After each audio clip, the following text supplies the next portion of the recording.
Welcome to Meet the Author, where you can join in on insightful conversations with best-selling and award-winning indie published authors. Your hosts today are Rob and Joan, who themselves are indie published authors, book publicists, and paranormal investigators with Tampa Bay Spirits, based in Tampa Bay, Florida. Thanks for dropping by. And now, on with the show. Hi, I'm Rob. And I'm Joan. And we're so glad you decided to either watch the show today or listen to it later. We're very, very happy that you chose to be in the audience. We really appreciate your comments. It what makes this show wonderful. And we're glad to be back after 2 months of traveling and one memorial show, that was hard to do if you tuned in. It was. Yeah. It was. But it's good to be back on the casual side of things. Yes. And Joe Conjal says, hi, Rob and Joan. Hi, hey, Joe. We're glad you're here. Welcome, welcome, welcome. I want to remind everybody to tune in to Blog Talk Radio Voice of Indie podcast immediately following this show with Beam and Gary. Stay tuned as we sign off for a video on how to get over to that podcast. Coming up this Saturday is episode Rewind, episode 93 is Jeffrey Marshall. That's 5:30 Eastern time, 4:30 Central time, and on and on and on across the country. That way, go down an hour each time zone. And in case you don't know how that works. When we were traveling, we became very aware of the different time zones. So I'm trying to include them a little bit more here and not just be an Eastern time zone unit here. Next Wednesday is at 7 o'clock. This show here, 7 o'clock Eastern, 6 o'clock Central, is Michelle Hansen. And she's going to introduce you to the world of seashell reading. Should be interesting. Yeah, I remember that. I've never heard of that, you guys. And you thought this was we're a all book things, show, and we're all things paranormal. Well, we're going to read seashells. Oh yeah, that's right. No, anyway. I don't know if that's paranormal or I don't either. No, that's probably not paranormal. And then next Thursday, August 31st, is our Haunted Campfire Tales for Tampa Bay Spirits. And you can watch it on Facebook on Tampa Bay Spirits page. And we're going to do a recap of our July 3rd investigation of the Haunted Hill House in Mineral Wells, Texas. So July 2nd, wasn't it? This is July 3rd. Oh, July 3rd. Yeah. You're right. You're right. But that's okay. It doesn't matter. It's recorded. So we'll still be able to see it. It's already been done. All right. And then in the news, we got some news here. Can we bring up the pictures here? In the news, we have Joe Conjal's Second Chances is available, I believe, on pre-order now. Magnolia Bluff Crime Chronicles entry for September. Sale the 20th, right? Yeah, on the September 20th, I believe. And it's that's something to look forward to. Go ahead and get on over there and pre-order that. It's bound to be good. Like the cover, Joe. Another one that's new is Maureen Morrissey's Seeing is Believing. That just came out while we were traveling, so I wanted to give that a mention. Yeah, it's pretty cool. Yeah. And then, of course, George Dismukes, his book came out while we were traveling too. Paradise, My Prison. It was available on Vella. Now you can buy the book, and I recommend it highly. Oh, me too. So we've got those things going on. That's it with the news. I probably forgot some people because we were traveling for so darn long. I'm sorry if we did, and I'll try to send me an email and let me know, and I'll be happy to mention you next week. So Marjorie Daring says, hello all. Hi, Marjorie. Glad you're here. Joy York says, hi, Rob and Joan. Joy. Hi, Joy. Your compadre on our Haunted Happy Hour thing is, no, that's wrong. That was last year. Different. Yeah. Haunted Campfire. Haunted Campfire is going to be on tonight. And then Joe Conjal said, thanks, September 18th. Ooh, whoops. I said the 20th. Right. September 18th, you'll be able to buy it. And Paul Hollis says, hi, Rob and John. Hi, Paul. So glad that you're here. Oh, okay. All right. Well, that brings us up to date, I think. Yes. And shall we bring in Robin? Yes, we should. All right. Introducing Robin Maderich. Hello. Hi, Robin. We're glad that you're here. Also known as Jo Allen Ash in her writing. Yes. Joe Conjal wants us to know that it's on pre-order. Right. Yeah, we mentioned that first, Joe, that it's on pre-order. You can order it now. And it's coming out the 18th. So that's great. So how have you been, Robin? Good. Busy. Very busy. But otherwise I've been good. Hi, Joy. Hi, Robin. And Donald Johnson said, hello, Robin. Hello there, Donald Johnson. Yeah. I just want to thank again Joy and Robin both for being on with Jesse, and when we did our live stream from Haunted Hill House. It was fun. Yeah, it was exhausting. It was late. It was very late. You were all exhausted. We kept you all up. Paul says, hi, Robin.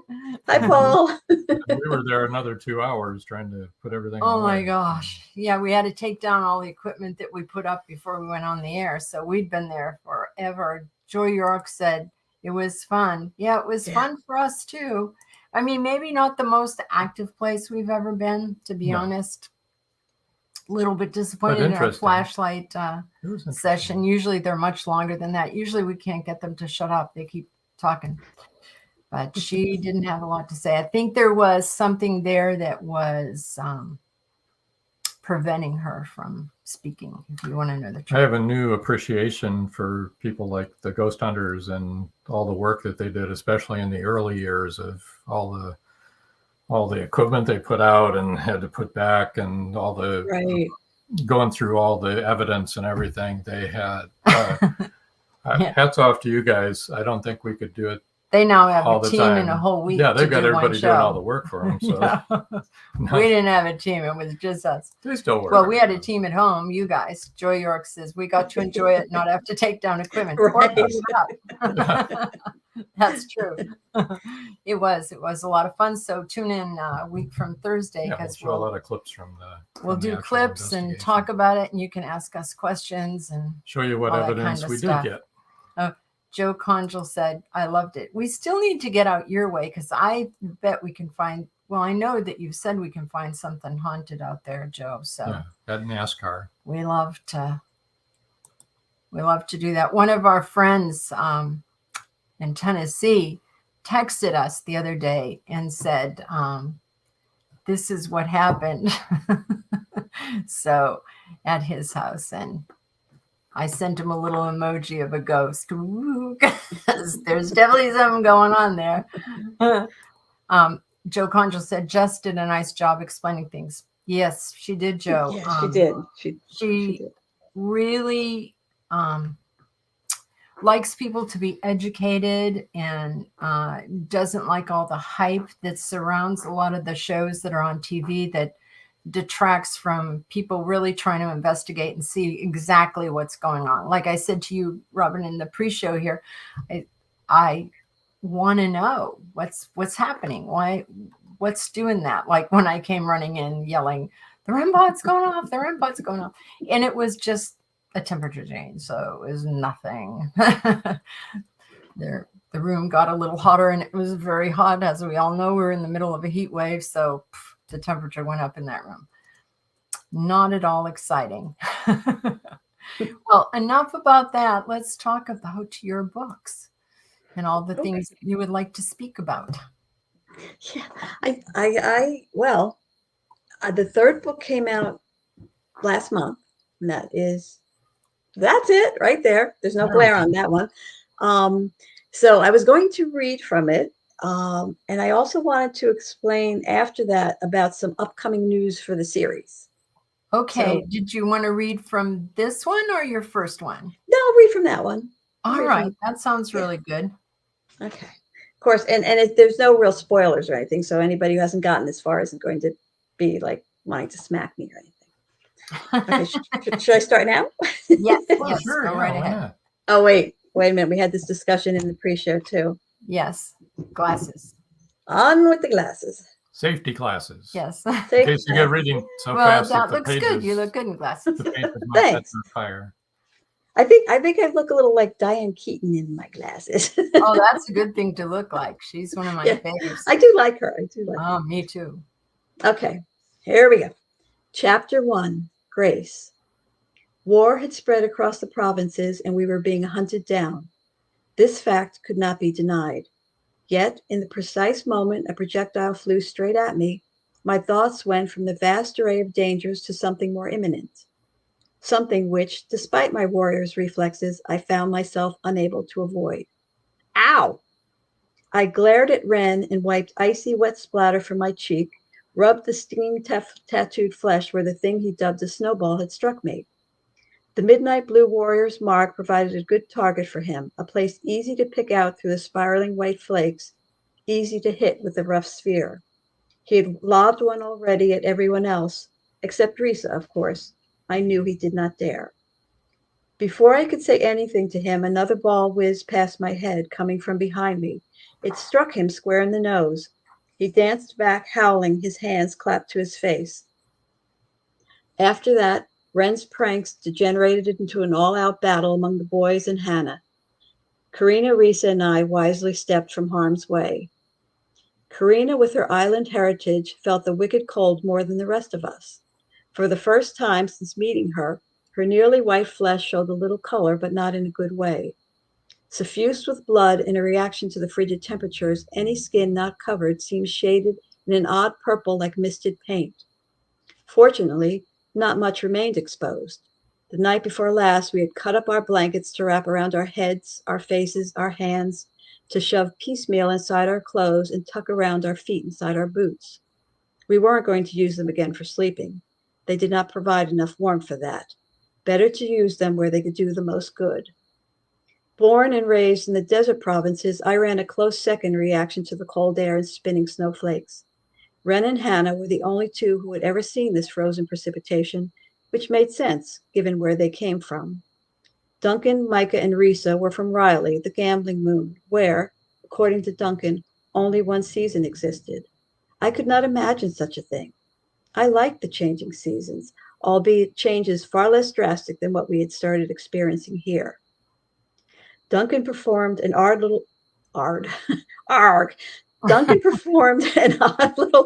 over to my side, dodging a thrown snowball. He bent to squint at my cheek, lips compressed, jaw jutting forward.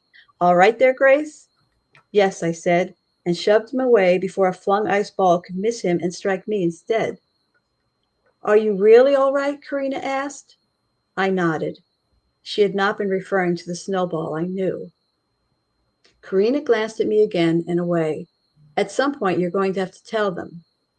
Beside her, Risa had taken a step forward, brows lowered, frowning at the packed ice hurtling through the air. I'm surprised Hannah hasn't already, I said. She doesn't have a full understanding, and I've explained nothing to her, said Karina. It's your responsibility. I sighed. I know. For the past 3 days, Skelly had been silent in the crystal to which I had consigned him, snug in the bag hanging from its silk cord around my neck. My hand almost went there, almost lifted to touch the place of my jacket behind which the bag lay. Clenching my fingers into a fist, I kept them by my side. My friends had every right to know what I carried because it endangered them as much as it did me. Skelly endangered everything. I needed to know why. I needed to know how. I needed to know what could be done to save him or to stop him. Is that long enough? Excellent. Yeah, that was good. Thank you. That was excellent. George DeSmook says, I'm here, just got here, had to take Nadine to the dock. I hope that she's okay. Yes. But we're glad that you're here now, George. And Paul Hollis says, powerful opening. Thank you, Paul. Yes. Thank you. It was a very powerful opening. I was wondering if you could explain to us, and let me put up all of your covers, okay? Okay. Not all at once, one at a time. The Shadows We Make, number 1. Okay. Thrice-Gifted Child, number 2. And The Sleeping Myth, the one you just read from, number 3. And for those of you who are just listening, every single cover has this beautiful blue crystal in it. So Do you want to explain that, or is that going to be too much of a spoiler if you explain why there's a blue crystal? Trying to think if it would be considered. Well, actually, I won't give a lot of detail, but Grace has an orb that she received from her brother that she feels it has been imbued with old magic, and it's broken at some point.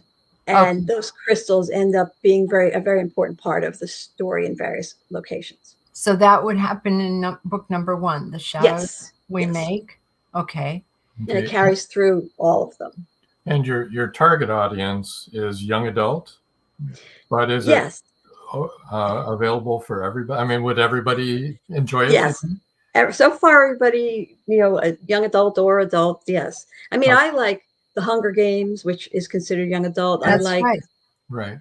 Harry Potter, which goes from middle grade in the beginning up to young adult. And I'm trying to think what else. Oh, Twilight, the whole Twilight series. That was young adult. Mortal Bones. That yes. And Shadow and Bones. The other, yes. That whole series is supposed to be young adults, and I've read every single book. Yeah. So it's just when you the characters are all young adults. I mean, there are adults in the story too, but the main focus is on them and how they interact with the world around them.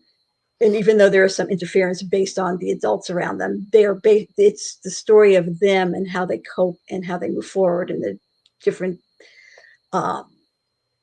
problems they face and the changes they go through. So it's called the Shadow Journey series, right? Yes. Okay. And even if we're not young adults now, we used to be. That's right. And would like to have those bodies again. At least I would. Joy York says, great reading. Sounds exciting. Thank you. And I know, thank you. Joe Conjal said, sounds great. Nice reading. You were going to say, I know. That Joy read the first one. And yes. And Joe Conjal says, all the covers are terrific. Thank you. Joy York said, yes, I read book 1 and loved it. Aw, that's great. She did a very nice review. I really appreciate it. That's awesome. And Joe Conjal says, young at heart, Joan. Yeah, well, some might even say childish. I think we all remain young at heart. I really don't think anybody actually emotionally or physically, unless something happens, gets old. Right. I think no matter where your body goes. The same person that you did when you were 18, Yeah. I'm still in here. Yeah. It's like, I don't know what you're dragging that old body around and giving me a hard time about. I want to just get going. Exactly right. Why don't we take our first break? Okay. It's about that time. And when we come back, we'll talk some more. Yeah, talk some more. We'll go start at book 1. There you go. Talk about any news that you might have. All right. Okay. Stay tuned, folks. It's 1919. Back from the war in Europe, Eric Lasko returns to Floodwood Station, Ohio, the small coal mining town he calls home. There, he faces new foes. One poses a threat to his personal long-term relationship. The other is lurking in the adjacent Hocking Hills State Forest, a vicious, incredibly lethal beast driven by bloodlust. An 11-year-old girl and an old man have seen the creature, but no one believes the claims of a young child and a known drunk. When the first body is found, Eric, his father and brother, become suspects in his grisly death. To clear himself and his family, Eric must prove the beast exists. As the gruesome body count rises, the immigrant miners realize what's stalking their town. Every country calls it by a different name, but the creature is the same. Werewolf. Who is it? The residents reach a conclusion, but are they right?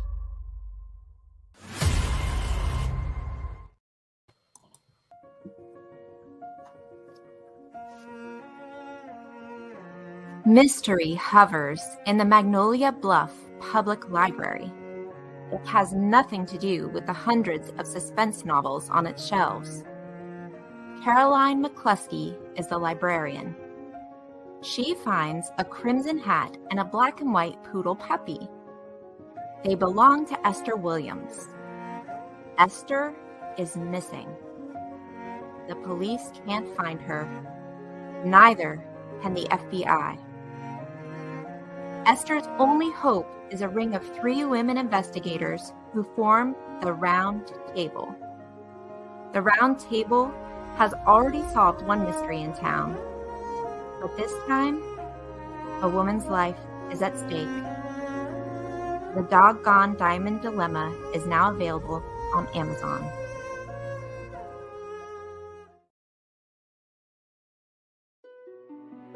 Paradise, My Prison.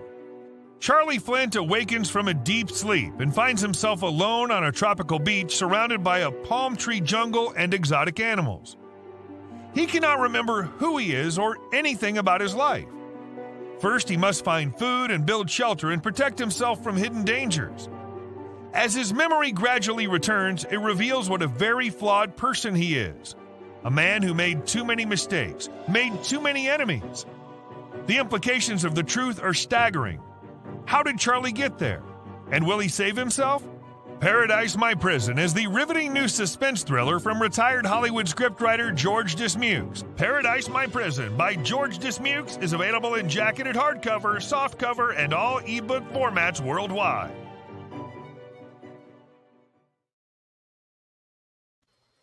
And we're back. Yes. And wow, all 3 of those books look so good. Yes, they do. And I'm amazed that Marjorie Deering, who's such a lovely person, can write such horror books. They're really It's what's deep down in her psyche. Oh, well, we write murder mysteries. I wonder what that says about what's deep down in my Okay, let me bring up book number 1 here. Enough silliness. Yep, now it's hidden. There you go. Sorry. There we go. The Shadows We Make. Can you give us a little recap of that one without telling the whole story? Yes. Grace is a desert warrior. She's 16 years old, and this is somebody, I mean, if you read where they show you part of the book on Amazon, you would know this much, so I can go ahead and say it. She has refused a bonding with a very powerful man. Well, he was not powerful at the time, but he wanted to bond with her family because they are well respected, and she refused them. So war has broken out in Citadel, and she's home alone because her parents have gone to Citadel as emissaries, and she's there by herself. Her brothers have gone off. And when she's there, this is all in the first chapter, so I'm not giving it anyway. Ships land. And it ends up that the guy she has refused has actually been the one instrumental in starting the war. And it's not just, and I can say this much, I think, without giving it away. It's not just there in Citadel, it's spreading throughout the land. And so she's tried as a traitor and is sentenced to death, but he sends her to the juvenile facility on the Emerald instead, basically because, at least this is what was in my head. I'm not sure if I said that much in the book, but because he scaring her and making her think in that instant that she was going to die was only part of her punishment for him. Now she's going to have to live the rest of her life in prison. So she plots an escape with the very boy who basically betrayed her by giving false evidence. And you find out in the book what happened and why that all took place. And they plot an escape from the Emerald back to Talia, which is the world where she's from. He's from the Gambling Moon. And they have companions that leave with them, and then there's a whole story that goes with that. And I would give too much away but there are creatures that you might consider. Sorry, hold on a second. Okay. That you might consider would be more, something from a horror story, but later on in future books, you find out actually where they came from. Okay, so that's book one. It didn't come over from Marjorie's book. Maybe in my dream too. No, I'm just kidding. By the way, Marjorie Deering goes.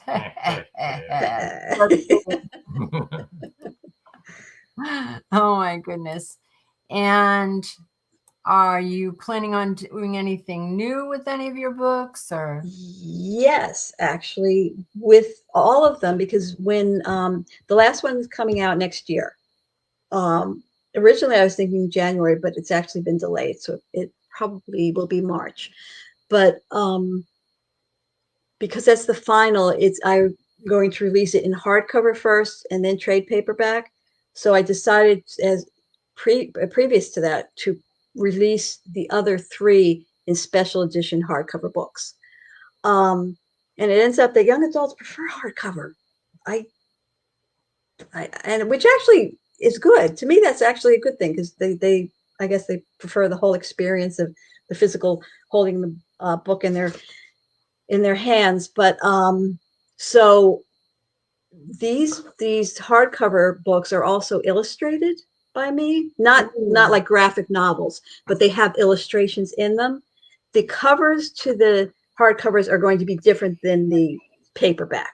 So this is the one for The Shadows We Make. Wow. Oh, nice. I'm sorry, I'm trying to get it out of the light. You can see it. We can see You it. can see it? Yeah. Okay. And I have 2 samples of 2 of the illustrations. There's this one. Whoops. Very nice. Okay. And it also at the bottom, it has a quote that's related to. This one says, well, Right. maybe I shouldn't. Oh no, I should, because I did say it. It says, over, it was over. I would die today. And that's her when she gets the sentence that she's supposed to be killed. And then this one is another one, and where this is the orb we were talking about, the crystal. Yeah. Mm-hmm. At one point, it's on the floor, and Duncan picks it up, and he's holding it, and he thinks he sees something in it, and then he decides it's just the light. So that's what that's illustrating. Right. Okay. And I don't have any more printed out. Can you show the book cover again? One more time. Sure. We have the Sure. close-up here. Okay, there we go. Shadows We Make. As in the crystal is in it. Oops, wait. Yes. In it. Yes. That's for the hardcover. Yeah. Yes. Okay, cool. All right, cool. And I have the covers for all of them. I should have printed those out. Sorry. Well, that's okay. All right. I know that one of our grandsons buys all hardcovers because he likes to collect books. Mm-hmm. So, starting a library, and it looks better as hardcovers instead of paperbacks. It's a circle of life. It's funny because sometimes I'll get a book for my Kindle, Mm-hmm. but I'll also buy it in hardcover because I want it in my library of books, permanently. Yeah. Mm-hmm. Mm-hmm. And then other ones that I know that I'm probably not going to read again or whatever, they just get the e-reader. But otherwise, yeah. So I have 2 books every, one I'm reading, and the one that I don't want to destroy in any way, shape, or form. Yeah. There you go. Exactly. Joe Conchal says, love the hardcover.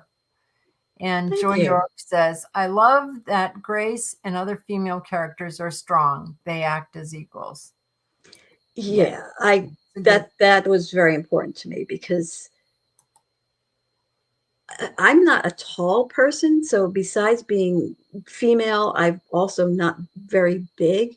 And so many times in my life, it was assumed because A, I was female, and B, I was a little person, that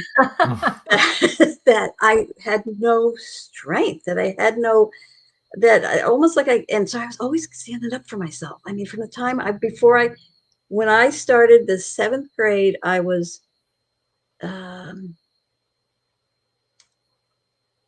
42 or 44 inches. I was really short, but God forbid you crossed me. Yeah. Mm-hmm. Yeah.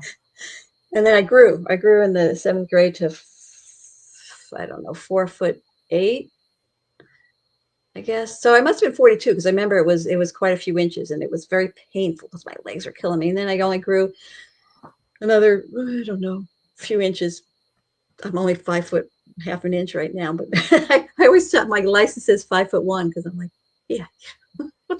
Our daughter Susan is petite also, and she was a very tiny baby. All of our babies were huge, and Susan was 5 pounds 18 inches. So she was like, I was afraid to pick her up, and she's still petite. And when she was in 2nd grade, her class went on a field trip, and everywhere they went, the teacher held her hand, nobody else's, just Susan's. And then they had to cross the street, and the teacher looked around and panicking and looking for Sue, and found her and grabbed her hand and said, "Come on, let's cross the street." And she said, "I'm just short. I'm not stupid." So I know exactly how you feel because of my daughter. It's like, I'm short. I'm not stupid. I'm not weak. I remember standing on the curb, and it's a horrible thing to say. There was these boys were playing softball in the street, and they must have been giving me a hard time, or someone else. Usually I was defending someone else. So I got up on the curb and I called the one kid over and I punched him straight in the face. Oh my goodness. I'm sorry, I shouldn't laugh. But when my kids did stuff like that, my first inclination was to laugh. I'm sorry. Oh no, I know. But I mean, he had to be, I wasn't one to usually like lash out like that on my own behalf, but he must have been riding somebody else and making them miserable. You had to stand up for somebody. Yeah.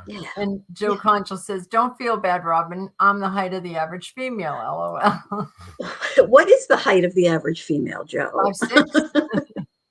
Okay. George Dismuke says, "Dynamite ain't very big either." That's right. Very true. Oh, watch out. Yeah, that's for real. And Joy York says, "Sometimes it is a good thing to be underestimated. It catches people by surprise." That's true. That's a really good point. And, it's so funny because I'm really emotional in I'm hearing you say that. I was never particularly short or particularly tall, 5'7", I think. Now I'm 5'6" because I'm shrinking. But I've always been very emotional, and I'll cry at lots of things. I cry when I'm happy. I cry when I'm sad. You're kidding. I cry when somebody else is crying. Definitely. Yeah. Anybody has to start crying, that sets me off.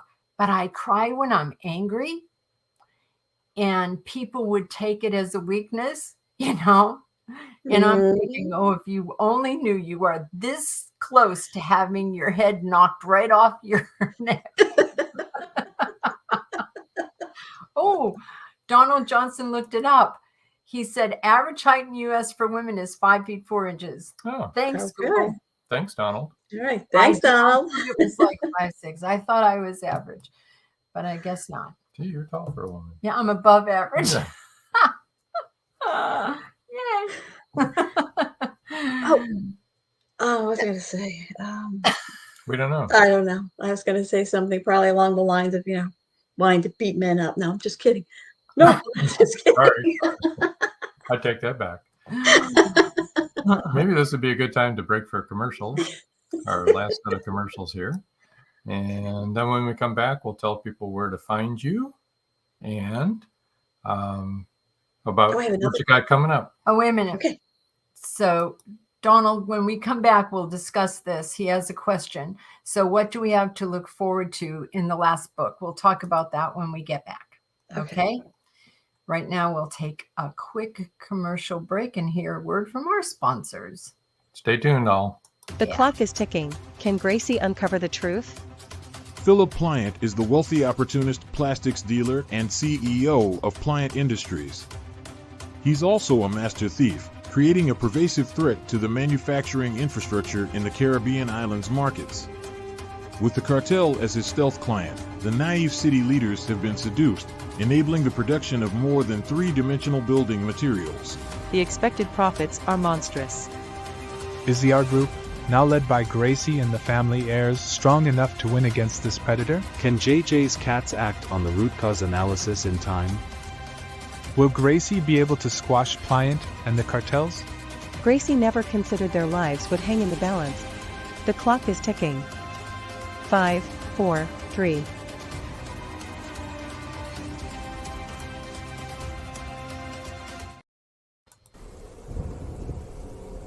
Many secrets are hidden within the darkness of the jungle.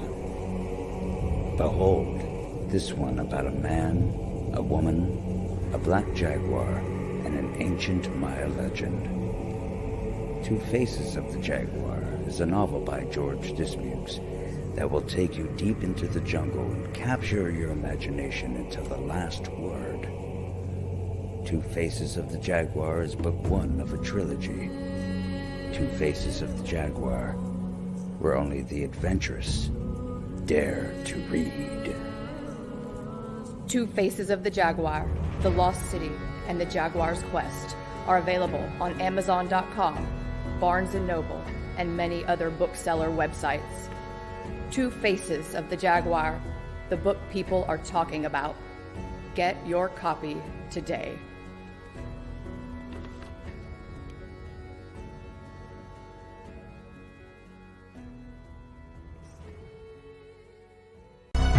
Madison Jackson loved being a cop.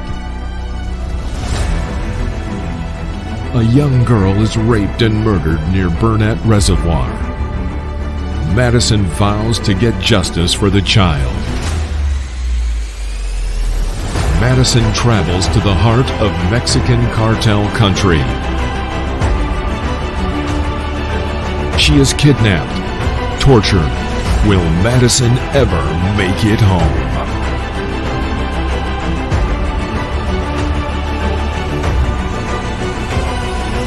Justice by Kelly Marshall, only at Amazon.com. And we're back. We're back. And we're back with Donald's questions. So what do we have to look forward to in the last book? Okay. Well, I can't say too much because those who haven't read up to that point, it would give a lot away. But I know that Donald was concerned because two characters, he was like, why did you cut them out of the story? And I said, here's a hint, I'll be back. But also, everybody sort of comes into their own because the war has really progressed. And it ends up that, that comes out in book 2. Well, anyway, I think it still doesn't give you everything, but there is one particular power behind everybody who is involved in these battles. So Grace and Duncan and Micah and Karina have a destiny that they are going to meet. And I can't say anymore. Donald says, yay. Okay. But I did have something else to say about the shadows we make. And this cover here, even though this is for the hardcover, if it was picture it square, it's also the cover for an audiobook that will be coming out. And I'm not this one? Yes, of that one. Yes, for the shadows we make. And I'm not exactly sure when, because the narrator has said that she expects she could probably have it, the whole production completed by Halloween, maybe a couple of days later. But I don't know how long the process is afterwards for it to be approved. Sometimes it takes a while, and sometimes not. But they are very nitpicky, and So I can't say when that's coming out, but for those of us who like our earbuds in for our books, it'll be here soon. And if it goes well, then they'll all end up going that route. That's exciting. People do love audiobooks. I know, like I told you earlier, Jessie and her husband both listen to audiobooks while they're working and while they work out and while they're driving. And yep. And me, I like an ebook, but I'm like you. I like to have the book in my bookcase because I like to read it. That's what a bookcase is for. No, because I like to read the books again. And, I find the experience is different. Like when you're reading on the, like an e-reader, you're still immersed in it, but it's more like you're getting the information almost the same as if somebody had put it on your computer screen and you're reading it. You're getting what it means and you're enjoying it and everything. But when you pick up like a book, it's like you have control of it and now it's sucking you in. It's got control of you. I don't know. I like having plus it smells like paper. It smells like a book. That is the best smell, isn't it? When you opened up the box and had your first book in it, wasn't that smell amazing? And wasn't that the most wonderful thing ever? I mean, it really is. And when I read a book, I mean, I will fall in love with the characters, You grow very fond of the characters and they become real to you, And I like to go back and visit them in the book form and how the way I see them in my head and, and the book is like their home. Yes. The book is like, this is their house and they live in here with me. I'm going to take them out and visit them. And what I didn't expect was that I would feel that way about our characters that we write, that they became real to me. Yes. And they are, they're not just like figments of your imagination. They really, because of where they're coming from in your head, in your brain, through all the forces of what and who you are over all the years have come together to create various characters. So they're not like, you couldn't, I don't think, this is just my opinion, I guess, I don't think you could create a successful character if they had nothing to do with you and who you are. Oh, I think you reveal a lot about yourself in your characters. Yes. So you're like kick-ass heroine. That's why I say writing murder mysteries is very hard. This is how I get. Yeah, watch out. You're always looking over my shoulder. Be nice to you. Yeah. Joy has a question. Does their age progress or do they stay the same age? Well, the funny thing about all of these books is that they, even though there's when the fourth one is out, there will be 4 of them. It takes place only over the course of months. So they are going to be the same age, basically the same age. They'll get a little older, but they don't like go a year and a year. It's not like Harry Potter in the next school year or, or suddenly they're nearing adulthood or anything. They're still 15, 16, 17. Yeah. Okay. Yeah. Joy says she listens to audio on her daily walk. And Donald says the e-reader has allowed me to read again, eyesight being a problem in my advancing age. Yes, I understand that. Nice to change the size of type, and holding the tablet in my hand does feel like a book to me. Well, there is that advantage. Yes. Which is, I admit, a really great advantage. Yes. I was reading something on my phone to my chiropractor a couple of weeks ago. I was reading him a review when I was getting ready to leave, and I'm like, oh, geez. And I'm like, getting it bigger and bigger so I could read it. Joe Gonchal says there are a couple of books I have the real book on my shelf. And he said, sorry, Joe. He said, I reread them yearly. And George Dismuke says, this is something I have heard every writer without exception say, my characters came to life. And he says, me too. I would love to sit down and have a beer with my favorite character. Okay, what surprised me, and I think this does speak something about who I am, is that not our, we have like multiple characters that are returning characters. It's like a team, like you have. And though my favorite character isn't one of the two main characters. There are two main characters, but my favorite character is one of the little sidekicks. And I know what it is. It's because I like who she is, and she's always excited and wanting to do things. And if you ask her to test guns, she's over the moon happy to be able to go out in the gun range and shoot. Rachel is one of my favorite characters. Oh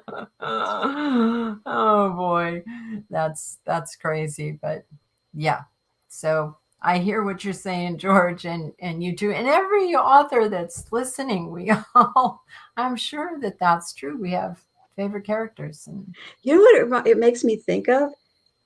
Did you ever see that special? It was a Christmas. It was about Charles Dickens when he was writing A Christmas Carol. Oh, I wish I could remember the name of it, but his characters throughout the whole movie are just appearing and talking to him and following him around. I'm like, yeah, I know exactly what you're talking about. I know exactly what you feel. Cool. Oh, I think I did see that. Yeah, and that's The Man Who Invented Christmas. It's called The Man Who Invented Christmas. And it's that's very relatable, you know. Yes, that's very relatable. Yeah, looking up and one of your characters is in the corner telling you what to do, and you're like, "Leave me alone for now, would you?" Like, no, this is what comes next. And you know, Caleb always used to say, Caleb Pirtle, who we lost recently, always used to say, if you have writer's block, it's because you are trying to make those characters do something that they would not do. Right. And when he first said that, it was a real eureka moment to me. And I was like, oh, that makes so much sense. I believe that that's true, because you have invented this whole person. You've created this whole person. You know who they are, you know, how they dress and how they think and what they like to eat and all those kind of things, you know. And if you've ever watched a TV show or a movie where they have, well, no, it'd have to be a TV show. Well, it could be a movie too. It's a recurring character. If you're ever watching a TV show or a movie with a recurring character, right?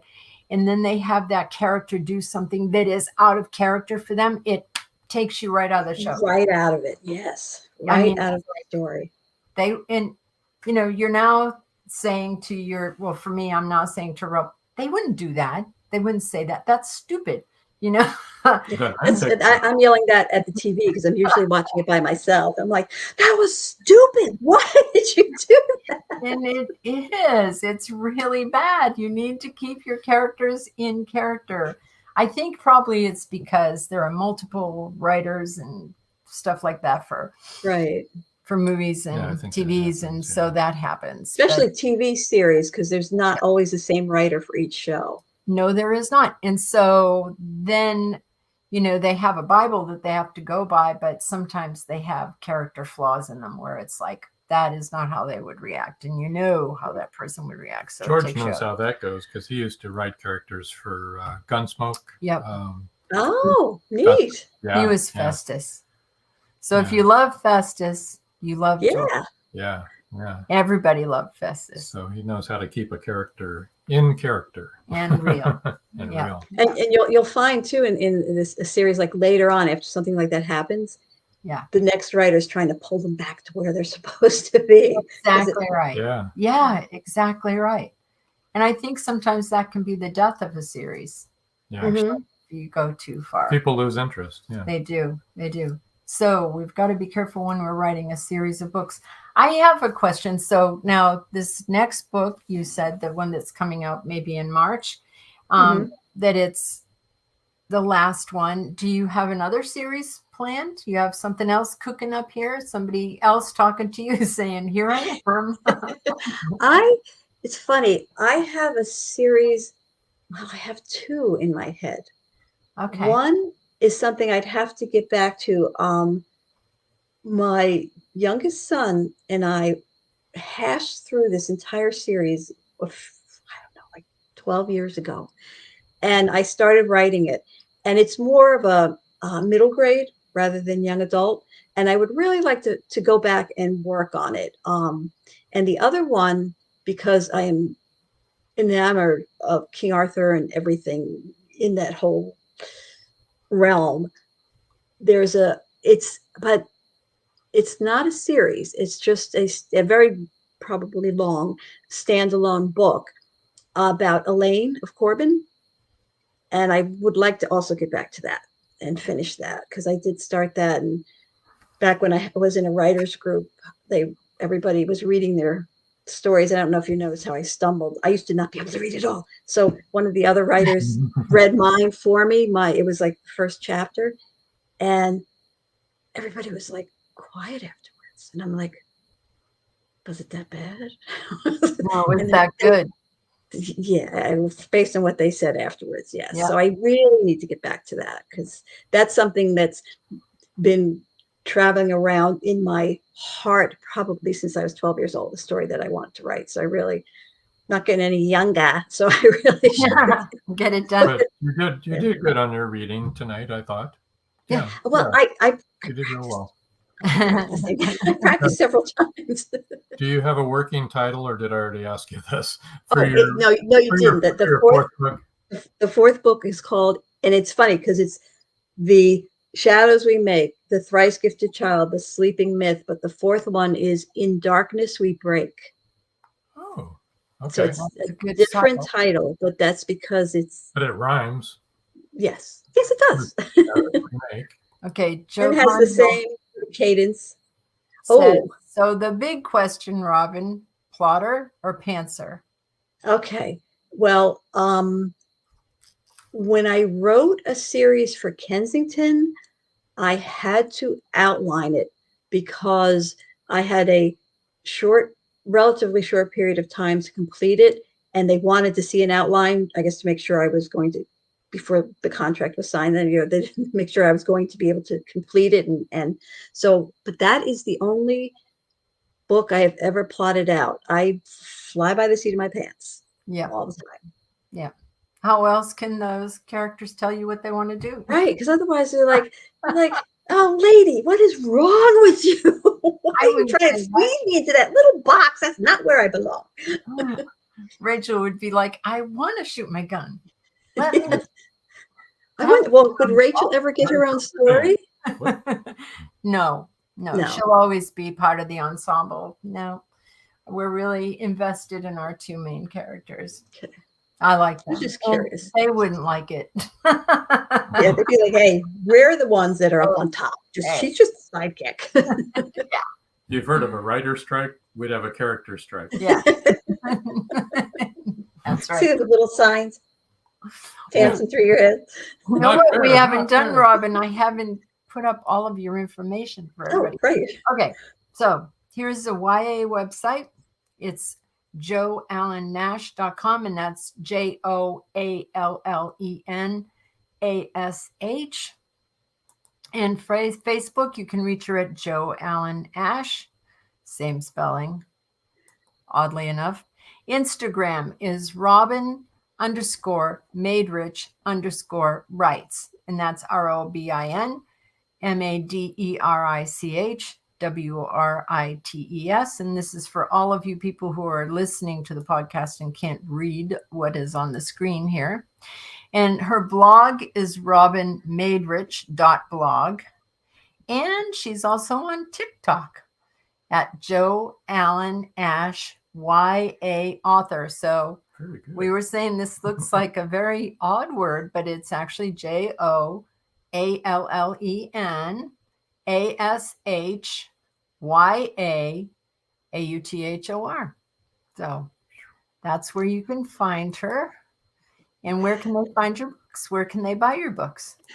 You can get them online, just about through anywhere online. Most bookstores can order them for you. Some, but I don't know which, have them on their shelves. So if you don't want to hunt all over the place, you're better off going online where you can get them digital or print. Awesome. They on Amazon? They're on Amazon, Barnes and Noble, Kobo, Apple, any Barnes and Noble, any physical bookstore that lists books for sale, even if they're not on their shelf. You find the print books there. It's really neat because sometimes I look up other countries. I'm like, oh yeah. I know, it's exciting. Joe Conjal says, have you had success marketing on TikTok? I don't know because I haven't been doing it that long. I think it's only been 2 or 3 weeks. I have, people, the one thing is you have to make sure that you engage and you don't just like put stuff out there. So right. I waste no, not a waste. I swear it's not a waste. Actually, I do enjoy some of the things I'm looking at. I do enjoy, but it ends up sucking time while I go through and, like stuff and comment on it. And I mean, I'm happy to do it because they deserve as much attention as I'm hoping to get myself. But as far as I don't know if it's affected sales, but I have noticed more people coming to my website. Yeah, because it'll show, how many have, and where they're from. They're from all different countries. So like recently it was Ireland and Finland and Italy and Canada and the US are always there. And somewhere in the Middle East and France. So there are people from all over looking. Whether they're buying or not, I'm not sure. Although I can see stats for sales and they are selling in those places too, but that's from prior sales. I can't tell from these, these past few weeks. It's too soon. Yeah. For the analytics to be out yet. Yeah. Well, I think that TikTok actually reaches your audience, that your targeted audience. Yes. So, of course, young adults, as we've said many times before, there's so many young adult series that everybody of all ages likes, and yours included. However, if you want to reach that age group, they're all on TikTok. Right. And my cousin's daughter said, she said, Facebook is for old fogies. That's what they think. Go on TikTok. That's exactly what they think. And if you go on TikTok, it's all young kids, Yeah. In fact, some of the people that are following me, I'll comment on some of their little videos and like them, but I won't follow them back only because they're obviously minors, and I just don't want to be a stalker. Yeah. So I'll comment and everything, but sorry, I can't follow you back because that's why. That is wisdom. Yes. Well, you can't follow everybody that follows you anyway. It's right. It's that's impossible. That'd be crazy down. I'd be following just from my X account, if that's not the dumbest thing ever. Whatever that is. I know it makes me feel really weird for my Twitter account. Twitter slant. Oh, yeah. Or X Twitter. X. It used to be Twitter and now it's X. No, it's X Twitter. Yeah, it's X/Twitter. I'd be following 18,000 people, and I just couldn't keep up with them. Right. But it's funny. Comment and like Facebook. People will look at the Joe Allen Ash page, but I don't know who they are. And if I go over and they have nothing on their page, I'm not going to respond. Right. But I did respond to someone on my personal page who sent me a friend request because they were friends with somebody I knew. And then I got an instant message that said, "Miss Robin, I want to be your daughter. Delete."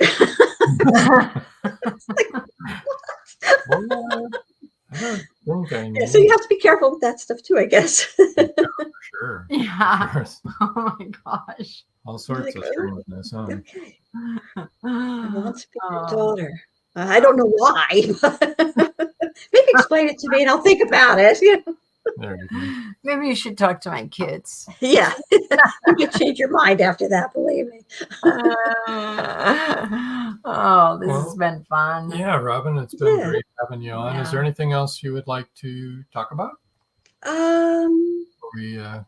I think I covered everything that all the news, the exciting stuff coming up, and got to talk to you guys, which I always love, and to all the guests.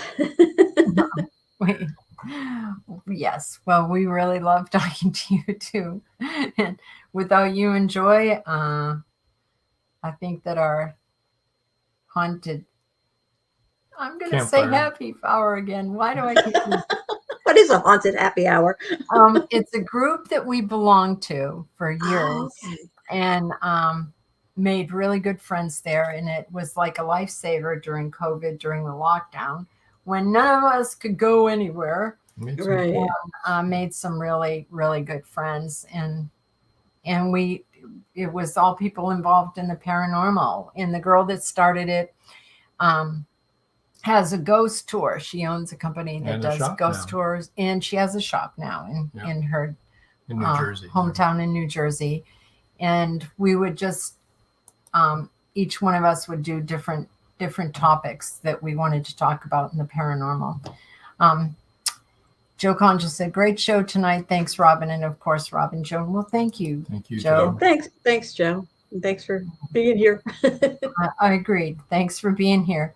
Marjorie Deering says, another great episode. Thanks, Joan, Robin. Thank you. Robin. Thank you. Paul Hollis says, another great show. Thanks all. Thank you, Paul. And you guys make this show great too. Without your comments, this wouldn't be much fun. For sure. Yeah, it makes it so much fun, I think. All right, we're going to move you over to this side now. And again, thank you so much for joining us. Episode rewind this Saturday, right here where you're watching right now. You can catch it 5:30 Eastern time. It's Jeffrey Marshall episode 93. And then next Wednesday, Michelle Hansen right here, same place, same time, same bat channel, talking about the world of seashell. See, on TikTok, they wouldn't know what the heck you were talking about. I know. I don't even know what I'm talking Joy about. York says, I agree, Joe. Great show. Thank you, Joy. And George Dismuke says, yep, kudos. Thank you, George. Thank you all for being here and being a part of the show. Yes. Really appreciate it. So, until next time. That's all, folks. Night. Live every Wednesday, your Voice of Indie hosts Beam Weeks and Stephen Gees welcome authors, musicians, publishing industry pros, artists, and assorted creative guests for an exciting interactive hour. Call in during the show or post questions and comments on Twitter for responses in real time. Meet your favorite indie creators, learn inside tips, network, and promote your work. The link for each week's show is pinned on Twitter atop @VoiceOfIndie. And you can receive the link every Wednesday morning in your inbox by subscribing to our newsletter at freshinkgroup.com. Check out Voice of Indie every Wednesday on Blog Talk Radio and catch hundreds of episodes archived everywhere from our websites to our YouTube channel and Spotify.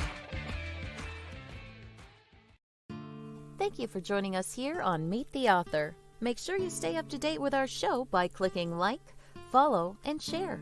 And you can find us on Spotify, iTunes, and more. See you next time on WLFE-DB.com.